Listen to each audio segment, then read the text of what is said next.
Your first thoughts on what we are tracking today. Conservatives, the last party to release their platform. What do you make of it? Not much, to be entirely honest with you, in the same sense that I didn't make a lot of the Liberal and the NDP platforms. I mean, I think that most people, have an intuitive sense that we're headed into tough times. And, with the United States and Donald Trump declaring essentially a trade war on Canada, we know we're going to have to spend more to protect industry, protect employees. We know that if governments, both Poilievre and Carney, are promising to cut taxes, that's going to cost more, take money away from the Treasury. So how all this adds up is your monkey's uncle. And so they have, various claims on how much they'll save and how much they'll cut. And every time somebody wants to spend $1, they have to find $1. I don't know that any of that is actually driving this campaign. I don't know that people really buy it. I think, again, this is going to come back down to these core issues of what's our relationship like with the United States? How do we feel about trade? And who best do we believe can stand up to Trump and protect people's economic insecurity? So let me ask you on that front then. Who do you think has been able to address that element the most? Is it Mark Carney? Is it Pierre Poilievre? Is it Jagmeet Singh about dealing with tariffs and Donald Trump? Well, I think that should be an easy question to answer. And the obvious answer is Mark Carney. I mean, that's why he's seen as the preferred prime minister and Nick's numbers there.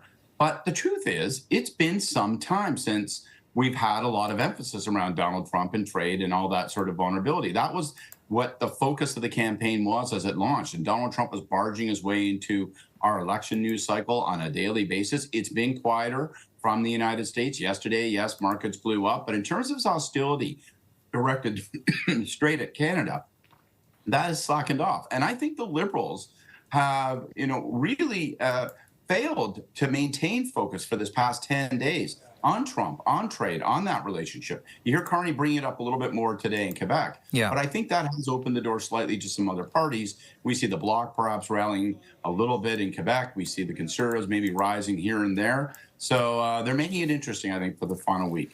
The major platforms do not really talk about getting back to a balanced budget. Of course, there is a lot of spending, and we can talk about how the spending is going to go, which way, and the revenue, etc. But there is less talk about balancing the budget. I want to ask you, while you were talking about the first point about the platform itself, somewhere, Scott, do you think for the voter it has lost its relevance? Because the fact that a major party is releasing it just 7 days, 8 days before the election, advance polling is over, it was a record number according to Elections Canada. Is it really necessary? Has it lost its relevance, really? Well, two things I'd say in reply to that. First, if you poll Canadians, they will tell you overwhelmingly that, sure, they'd love to see the budget balanced. But when you compare it to other critical priorities, like investing in our employees in industry to protect ourselves against Trump and trade implications, if you compare it to making certain that we protect and strengthen healthcare, which feels like it's splintering at the edges, these, this sort of traditional 30-year argument about delivering balanced budgets, it really pales in comparison as a priority. So that's one reason the parties aren't emphasizing it. The second reason is you can't come up with a dishonest, much less an honest answer as to how you would get to budget balance. Not when we're going to have to massively increase our spending on defense. Not when parties say they're going to protect transfers for healthcare and education and for pensions. And not when everyone's promising to cut taxes at the same time to relieve the burden on regular folk. You can't make those things add up. You can't even make up a big lie as to how you'd fudge the math and get there. So no one's talking about budget balance because, frankly, A, Canadians aren't demanding it, and B, no one can figure out a path there right now. Okay, we'll leave it at that for this afternoon. CTV News political commentator Scott Reid. Thank you for this, Scott. Thank you.